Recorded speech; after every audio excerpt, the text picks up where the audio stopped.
Welcome to the Road to Accountable AI. I'm Kevin Warback, Professor of Legal Studies and Business Ethics at the Wharton School of the University of Pennsylvania.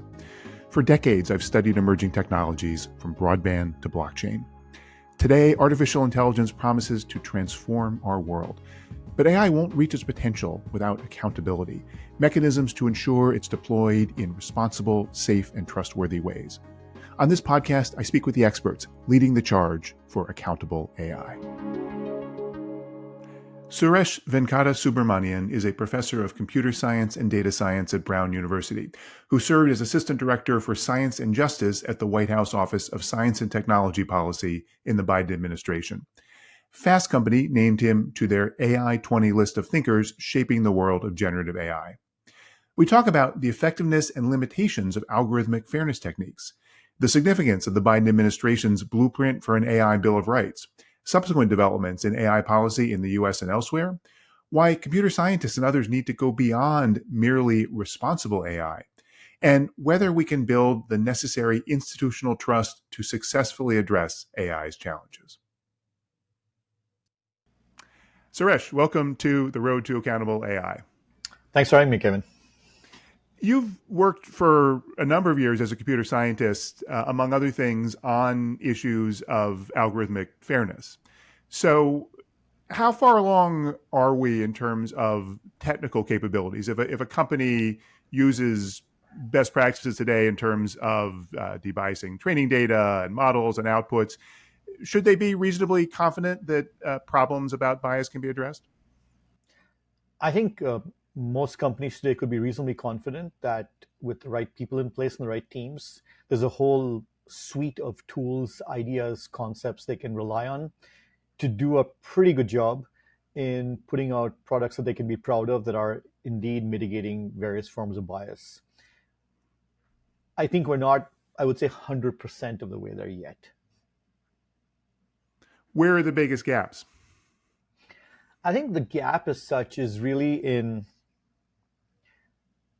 going from what I'll call more sort of bespoke, boutique, sort of specific things that have been known to work in different cases to a general set of prescriptions that is both general enough to cover all the different issues that might come up, but specific enough that can be tailored to any organization's own needs. And I think that's where I just came back from a workshop where we were talking about, this idea of bridging predictions and interventions and this issue of where the rubber meets the road and how you actually operationalize these ideas that are out there is, I think, where the last mile sort of problem is, I guess.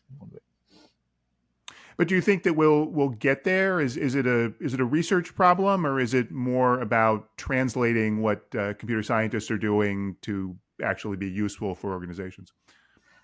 I don't think it's a translation. I think of translation as I've said the correct thing and now I need to translate into your language. I think it's more of a conversation. I think we are having those conversations in various places, but the conversation has to be something like, okay, here's my organization with my specific concerns, or rather, here's my organization and I've heard about these issues, I'm worried about them. And then someone in their organization can say, all right, let's break it down. What are your concerns? Where are the things you want to prioritize?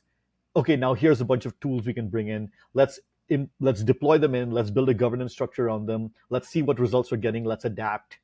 So that conversation, we have the pieces for each of it. But I find myself constantly saying, okay, this is just what I just told you right now. This is what you need to do. You need to build a team. You need to think about values. You need to think about implementations. You need to think about monitoring and so on. So I think there is research that is going to be teed up from those conversations. And as an academic, I want to hear more about this conversation so that we know what questions we should be asking and trying to answer. But those conversations are key. And having those conversations in a way that some of it can be surfaced in the public domain is also key.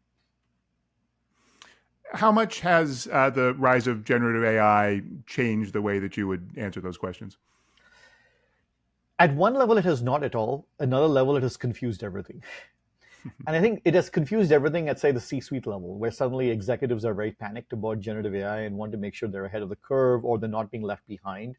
So there's a lot of push within organizations. So we need to Gen AI our whole company. So put it in everywhere, right? And I think the problem is that no one really knows what that means. And I think I've been hearing from people that once they actually sort of get down to it, roll up their sleeves and say, okay, what does it mean to bring in generative AI into our organization? They realize a whole bunch of risks, a whole bunch of concerns, a whole bunch of vulnerabilities that they can get exposed to if they do that. And so then they have to say, well, wait a second, I have to think about this. In the meantime, though, all the other places where organizations have been using AI, or what I'll call predictive AI as opposed to generative AI, those issues still remain, and we still need to be concerned with them.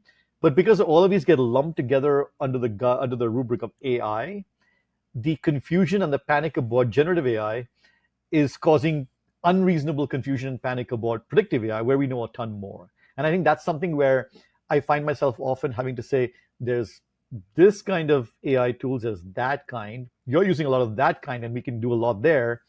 You're getting panicked about this kind. That's a whole different discussion we should have. Yeah, so I'm interested in that question about where you said we know a lot more about the predictive models. So if I am deploying a supervised machine learning system, I've got data scientists and use various algorithms and tools to have some sort of fairness function be put on the outputs. What's different if I'm using a large language model or a foundation model like a GPT?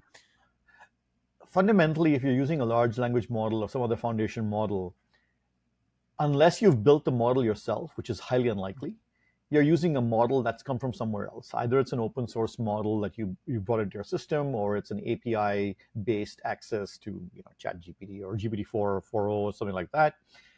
You no longer have full, if you haven't built in-house, which for the vast majority of people is true, you no longer have control over the system that you're actually working with, which in contrast to, say, a supervised learning system that you build in-house, you may not understand all the details of why it's producing outputs, but you have full control over the data, over the training, over the model. So that's one problem. Secondly, we don't have really good tools to do any kind of mitigation or intervention in generative AI systems, which means if I try to evaluate the behavior of such a system and I want to check for various kinds of biases, it's a lot harder to do that because the space of possibilities where it can perform a certain way is much larger because it's really about natural language prompts. And unless I have a very controlled set of prompts and I only allow those access to it and I test that rigorously, it's really hard to understand what the system is doing. And if I discover some problems, it is really hard to figure out what to do about it at that point. So most of the framework and the tools we built up that work well with predictive systems, whether it's fairness mitigations, whether it's explanations, whether it's bridging this gap between prediction and interventions, those don't work anywhere near as well or at all in some cases with foundation models. And we're in a position now where we have to rebuild our understanding of those systems. So you spent 2 years, I believe, at the White House in the Office of Science and Technology Policy working on AI issues. Let me ask you first, generally, what was your experience as an academic coming into that environment? Well, you say 2 years, it was actually 1.25, but it felt like 10. So, who knows what that means. So it was quite a different experience. I mean, I'd done a little bit of, I guess, dipping my toe into the lake of policy work at the state and local level. So I had a teeny bit of exposure, but it was nothing like what had actually happened when I showed up in DC at the White House. There are many ways in which policy work is like academic work, and there are many ways in which it's totally different. And I had to figure out, which of my skills I could transfer over and which I had to rebuild and just come up and learn brand new things. So in one way, it's great. You're a professor for a while. You think, okay, every day is going to look the same as every next day. And then suddenly you get thrown into an environment where you feel like a first year. I kept telling people I felt like first year grad student again, and that was kind of fun and intense. But yeah, it takes a lot. You learn a lot very quickly. Otherwise, if you want to survive, you have to. Yeah, I mean, one of the things that I find, I'm curious your take that people don't necessarily understand about the U.S. and the White House is obviously the White House is this incredibly powerful institution, and there are many people who are working for different parts of the White House or the executive branch, but relative to the incredible breadth of issues that come before it, it's actually really tiny. The number of people that are engaged in any particular area is pretty small. So I'm curious, what you felt like being part of OSTP, engaging on these AI issues, and how much the people that you were with were able to actually move the needle. Yeah, I mean, it's very true. The White House is very small. I think OSTP, in its role as a convener of science and tech policy work across the federal government, had a much broader view of who was doing what where. So in that sense, I was, dealing very quickly with the full complexity of the entire U.S. government, or at least those people thinking about AI, which in every agency was so many people who were thinking about this and trying to do a good job of it. So I got a much bigger view, but you're right that within the White House itself, in terms of change making and advocating for change, it's a small group of people you have to work with and understand the network structure within. So that takes some getting used to, and just understanding all the relationships that we built up, all the key players, and often titles tell you a little bit, but don't tell you a lot about who's an important actor in the space and whose ear you need to bend, for some issues. So that takes some learning to do. But yeah, the breadth of issues being covered is vast, which means that, again, and this is different from being an academic, where as an academic, you specialize in some area and you become very, very good in a special area. When you're working in government and you're working at that level, you have to be a generalist. So you have to be able to suppress that constant feeling of, I don't quite know exactly what I'm doing here. I don't know. I'm not the expert on this, and someone else must be. And do the best you can. Reach out to expertise when it's appropriate. Sometimes you can reach out to outside experts. Sometimes you can't, based on the rules around what you're doing. But you have to do the best you can. I think a lot of policy work is engineering that way. You do the best you can with what you have right now at the moment. You can't wait for this perfect solution to appear. You don't. That's not a luxury you have in the policy work.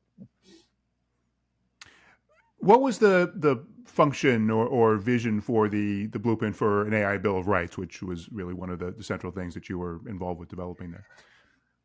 The premise, I think, was that, coming into the Biden administration, it was, becoming very clear that questions around AI, especially work questions around AI in society, were going to be central to the administration's thinking about race and equity within the government, about how to think about tech policy more broadly as these questions were surfacing. And so, but there wasn't a very clear articulation of what is it we should be caring about, right? There were different ways to think about it. I mean, the EU had started their process by then already, and they were well into their process for the AI Act, and different groups were putting out their own arguments about what to be thinking about. A lot of that was very centered around the technology itself. A lot of it said, okay, here's a piece of tech, here's what you should do. I think the vision inside OSTP that folks were thinking about was, what does it mean to center people's rights and impacts on people first, and think about the technology second, right? And that, I think, was in many ways a shift from how the discourse was happening around tech, but a shift that needed to happen. And so the overall effort to generate the blueprint was to say, if government is in the job of understanding what people need, understanding and protecting people, even from themselves, and what does that look like in an AI powered society? What rights should people have as we barrel towards this algorithmic future? And that was the genesis of the work that led to the blueprint. Could you summarize what the blueprint accomplished? Well, the blueprint had sort of 5 things in it, easy to state things that, any AI systems or any technology that affects our lives in any material way, our rights, our opportunities, our access to vital services, should be safe and effective. It should work, and it should work for the purpose it was intended. They shouldn't discriminate. They should use our data very sparingly, if at all. They should be transparent and accountable, and we should know how they work and why. And we should have, what I like to call dial zero for operator, right? If you have a backup option, have a way to sort of talk to an actual person, so you're not constantly relying on going back and forth between different pieces of technology or chatbots or whatever. That's it. The rest of the document really is about how you go about doing this and why we need these in the first place. So I think there are 2 key parts to what makes this document, not 3 pages, but 75 pages, which is really making the case for why these principles are important, right? A lot of people are like, well, that all sounds great, but who cares? And then, so one of the things the document does is document very clearly what happens or what has happened in the past with evidence when one of these principles, these rights, gets abrogated. And so that was a part of the document. Another part, and this was very important to us since we were, computer scientists sitting in OSTP, saying none of this is a pie in the sky ideal. None of this is, crazy stuff that no one can do. This is real. This is practical. This could be done right now. and here's how. And so listing out a bunch of different things Mm. that you could do and questions you need to focus on, some of which would need new research, but some of which could be done today. And so that was what the document had. In terms of impact, it's been almost 2 years in now, and I think I would say that the major impact the document has had, and that's been personally a little pleasantly surprising to me, really also, is how it has changed the discussions around how we talk about AI in society. Right? It has done exactly what it set out to do, which is put a marker for how the government views the role of the government, of regulation, of protections for people in the age of AI. And you can see the DNA of the blueprint in the executive order, in the OMB guidance, and a bunch of state legislation, in the number of states that have called for their own AI Bill of Rights. And that's sort of a pleasing thing to see, I think. Is it still relevant and useful after Biden administration executive order, NIST risk management framework, potential legislation, and so forth? Is there still a value in the blueprint?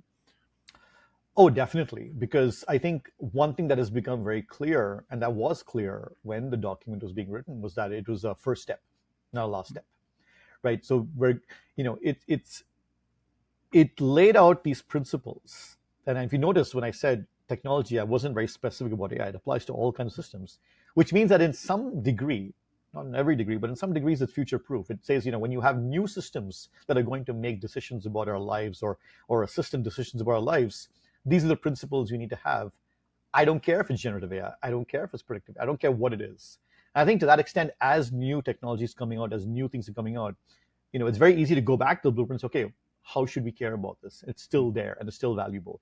So I think it is continuing to be a reference point for organizations, for governments, and for students, and for people thinking about AI in society broadly.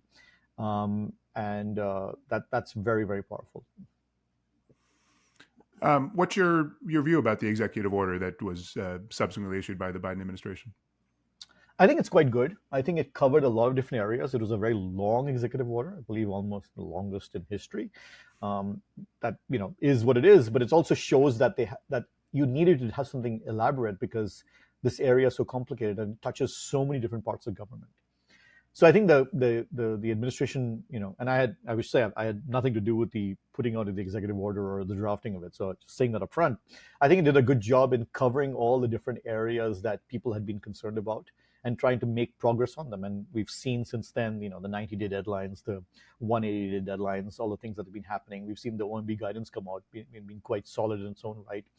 I think there are obviously, again, there are places where it could have done better. And there are places where we would hope that more would come. I think there are big gaps, for example, in thinking around criminal justice, and thinking about law enforcement more broadly and its intersection with national security. There's obviously the national security memo that will eventually, in some form, some of it will be classified, some of it might appear. So there's things that can be done, but I think that's the point, right? It's a constant process of refinement. And the blueprint said, okay, here's what we need to do. The executive order said, okay, here's how we need to concretize this. The OMB guidance says, here's how we need to concretize it even more specifically. And I expect this to keep happening. I think if we just sit back and say we're done, that'll be the mistake. We're not done. Yeah, and it frustrates me somewhat, and I would guess probably you too, when people dismiss what's happened in the U.S. and say, well, there's no enforceable comprehensive AI law, and therefore all of this is just principles. But it sounds like what you're saying is that at least there has been a good response to the blueprint and understanding that there's a lot more to it than that. Yeah, and I think, Congress is working on what Congress will work on. States are working on things. Colorado just passed, I think, would be regarded as the first comprehensive AI accountability legislation, which is not bad at all. Other states are doing this. California is working on one of their own, and so it's happening. I think, and that momentum is very important. I think people don't realize that we tend to want the shiny thing, the one thing that will solve all our problems. Government is complicated, society is complicated. You shouldn't expect, in fact, the only way for these things to work is to bring everyone along, which means bring governments along, bring the private sector along, bring companies along who put out their own completely voluntary guidelines that they will follow, where people could say, well, no one's forcing you to do it, why are you going to do it? But they're going to do it anyway, because companies want to make sure that they are not doing things where they could get into trouble later, or where it could affect their brand or affect their image, as you know so well. I mean, people are going to do this, and the trick is to bring everyone on board and bring them along for the ride, rather than saying that we need the one, shiny thing that everyone will follow. and that's complicated. It looks multidimensional. It looks tricky. It looks like NIST. It looks like responsible AI practices within a company. It looks like what the IAPP is putting out. It looks like all these things together. Each one of them is not going to solve all the problems, but together they can. Hmm. I mean, what's most important to create that alignment of incentives? Because you're right, just the fact that companies don't have legally enforceable obligations doesn't mean that many of them don't actually want to and take serious action. But there are cases where there are gaps when there isn't enforcement. So do you have any thoughts about what, from a design standpoint or from what comes out of places like the White House that can align those incentives properly? I think it's hard to align incentives only with carrots. You do need some sticks. There's no way around that. I know a lot of the tech sector is advocating for purely voluntary guidelines. They will not work. Not because companies are evil and are going to do bad things. It's just that, again, ultimately, if you're in the business of running a business, your goal is to generate profits for your shareholders, and that is going to take priority. And if you don't have a forced incentive to do the right thing, you're going to try to find ways to do as little as possible. And that's not doesn't make you bad. It just makes you a natural creature of your own incentives. So you do need some sticks. So I think the role of government is critical. The role of the regulatory agencies is critical. But I think that itself won't be enough, right? If the only thing stopping us from robbing our neighbors was the police, that would not work. There aren't enough police to stop us from robbing our neighbors. It's also just that hope all of us don't want to do that. We just don't think it's the right thing to do. And I think as an academic teaching students who are going out and working at these companies, part of my theory of change is we just need to play the long game as well and just change how we think about deployment of AI systems so that in a future very close by now, not putting out a system that has safeguards and bias mitigation will seem like the dumb thing to do. And that anyone putting out a system like, what, are you crazy? You didn't put bias mitigation, which is what we do now with other kinds of testing. If you put out a system that doesn't do some basic unit testing, your software, your project manager is going to like, why are you nuts? I want to have the same are you nuts reaction for guardrails and responsible AI practices as well, so that it just becomes a matter of course. And I think we can get there. Obviously, the European Union has a somewhat different approach, or at least in terms of the order that they have the AI Act that has been adopted. That's a very detailed, comprehensive, prescriptive law. So what do you think they got right, and what do you think they got wrong?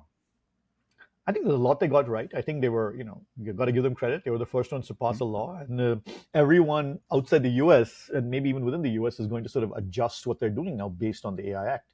A lot of countries are looking at what the AI Act looks like, and they're trying to shape their own laws. So they're going to say, okay, we're going to work with the EU. We need to adjust accordingly. So there's a lot that's good in there.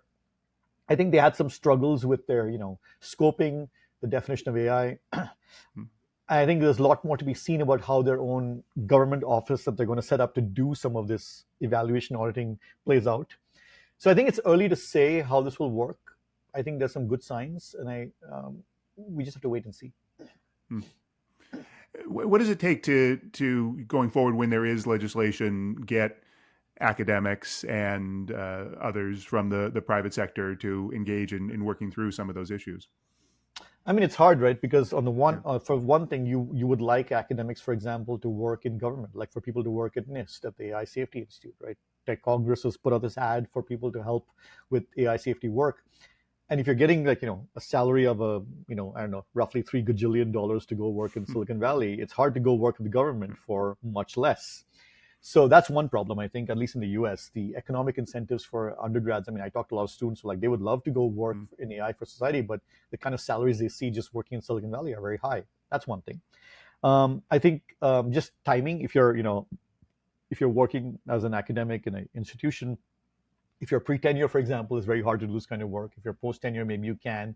But then the funding sources, figuring all these like logistical details can be tricky to do. I think also it's hard because, as I said, right, you need to be very specific for an organization as to what they need, which means almost you need to be embedded within an organization or have very close understanding of that organization, which means either that you're working for that company or you're consulting with them in some way. But then you also have to work with government or talk to people who work in government. And so some of these communication pathways are hard to navigate. You can't always speak freely about what you want to sort of understand. So there are a lot of, I think, challenges to creating the open lines of communication that are needed to share knowledge about what is what, right? I'd love to sort of say, oh, I'm working at company A doing this. Hey, you at company B, what have you been doing? Can we share knowledge about this? And there was a little bit of that happening. Even about a couple of years ago, there were folks in Silicon Valley, all the responsible AI teams, who were talking to each other about these things. But then again, various things happened. Tech companies decided to retrench, and those teams are dispersed. And right now, I obviously don't know how well those teams are connected now. But you need those kinds of that knowledge sharing as well to happen. So, since returning to academia, you started a center at Brown on some of these issues, and I am curious. It's the Center on Technological Responsibility, Reimagination, and Redesign. Yep. So, responsibility, I think I understand. What's the reimagination and redesign parts? I'm very glad you asked that, because that's very important to me. Those the other parts of this. So I think we all understand what tech responsibility looks like, and putting in the right guardrails, the right protections. But as a computer scientist, I think that we have an opportunity to not just design protections around systems that are already out there, but reimagine and redesign systems that are sensitive to and address the needs of all people from the get-go. For decades, I think computer science has viewed itself as a discipline that is sort of people-free, right? We build the tools, we throw them out there. We don't worry about what happens once we throw them out there. We don't even worry about why those tools are being asked of us. And I think we can no longer do that. It's very clear that, even a simple, let me give you a simple example. And this has nothing to do with technology, right? So ramps, ADA mandated ramps for people with, in wheelchairs and who have mobility issues. You could think of it as a solution that only helps people with disabilities. And it's true, it does help people with disabilities. But every time you're lugging a large suitcase up a system, and you can take the elevator because it has to be there in a New York subway because it's ADA mandated, everyone is benefiting from this, not just the group that ostensibly this was designed for. If we could have designed those kinds of systems thinking, okay, we are building systems that are going to affect a lot of people. People have all kinds of different needs. How do we reimagine and redesign our technology from the get-go? So we are thinking about access for all and not just access for the most or access for some. That opens up a whole new set of innovations in computer science, a whole new way of designing tools that is a bit more sensitive to what people need. I mean, we've had fields like human-computer interaction, we've had people-centered computing, we've had these concepts for a while. We need to, I think, go beyond human-centered and individual-centered to people-centered and society-centered computing to build assistants that actually help us do what we want to do, as opposed to building systems that are making profits for some companies that we sort of shoehorn ourselves into. So that reimagine and redesign, I think, is a way for computer science to be useful as opposed to fighting and playing on the defensive. And I think that's really important. I think it's been important to identify all the places where we need to fix errors in technology, but we have to think positively about the future as well. We can't just be playing defense. And that's, I think, the core of what I would like the center to represent, not just issues of responsibility, which are very important, but also a better future. What might that actually look like? Is it essentially talking to lots of stakeholders and designing systems? It must be something more than that. So what in practical terms are you thinking about? So that's the thing, right? I mean, it's hard to give individual, because every example looks so different and looks so distinct, right? So and there's only so many things I can talk about right now that we're still doing work in progress. We haven't got papers out yet to talk about yet, so I don't want to sort of indicate vaporware where it doesn't exist. But I think something as simple, I mean, you mentioned stakeholders, but it is an important point, right? We did a workshop last year where we were trying to hear from community partners and what they want from technology. And there was a constant refrain of, we want more joy. We want to be able to use technology to help us build that. So sometimes it involves just not being the lead, but sort of standing back and helping others craft their vision of what technology can do for them and helping them build it. And yes, so it does involve a lot of stakeholder engagement, but it's not stakeholder engagement to say, okay, we have this product, we want to know what you think of it. It's more like, oh, you said you wanted to do this thing. How can we help you? How can we help you build what you want? And how can we help that, scale it? I mean, there's, I think of, for example, the work that folks are doing, building, machine translation and NLP tools for processing the Maori language, which was an effort that was done very locally within New Zealand, with a local group that wasn't hooked up to OpenAI or hooked up with these larger companies, but that was done with stakeholder engagement and has produced a tool that's very, very helpful for people who need it in the way that they want it. And I think we can do more of that, and that'll actually help us do better computer science as well. So I'm still figuring this out, exactly what this looks like. I think we're working on individual projects with different groups. Stay tuned. Yeah. Well, it would seem like potentially generative AI offers some of that opportunity, because now it's not just a matter of, I want to build this product or this system, let me get a bunch of data scientists to go and work on it. It's, I talk to the machine and tell it what I want. Yeah, except who built the machine? I think you're right. I think there is a new set of platforms being created around the use of generative AI. I'm not sure OpenAI should get the benefit of all of this, though. I'm not sure Google should get the benefit of all of this. And then, even for all its openness, I'm not sure Meta should get the benefit of all of this. So I'm a little worried about that idea. I think on the one hand, I see the energy and the excitement, and it's really cool to play with, chatbots and play with the GPT-4 and play with ChatGPT itself and sort of see what it can do for you. It's kind of fun. And that fun is important. I just want to make sure we're not contributing to the capture of yet another environment by a few companies who are working very hard to make sure they're locked in and no one else can play. I think they're coming up with, smaller language models, things that anyone can access. Ways, like, for example, National AI Research Resource, having access to compute to build small models that anyone can play with, that would be good. And we should focus on that. There's also this institutional trust question, right? In that, right now, people are skeptical of big companies, but they're skeptical of traditional intermediaries and governments and other kinds of sources of trust. So, I mean, how can people get the kind of confidence they need in these systems in this kind of environment? Yeah, that's difficult, and I think I don't want to drown in a sea of negativity either, because that's also doesn't get you anywhere. And I think a constant suspicion of everything is not a way to live either. We do have to have some level of, if not trust, but at least a suspension of disbelief for a while we play with some tools. I think we need more experimenting. I think we need less hype. We need to be able to. I think if we could filter out 99% of the hype around these tools, we'd be in a place where we could actually credibly evaluate them and think about what they could do for us and what we want. The hype just makes it so difficult that we either jump into the hype and lean into it very heavily, which is, I think, a mistake, or we try to run away from anything to do with these tools, which is also a mistake. And I think so. The first part of rebuilding trust is to recognize that the hype is just that. Is to say, if we ignored the hype, what can we do with an LLM? What can it do individually for us? And then learn from that. I'm being very wishy-washy here. I don't have a good answer for you, to be honest.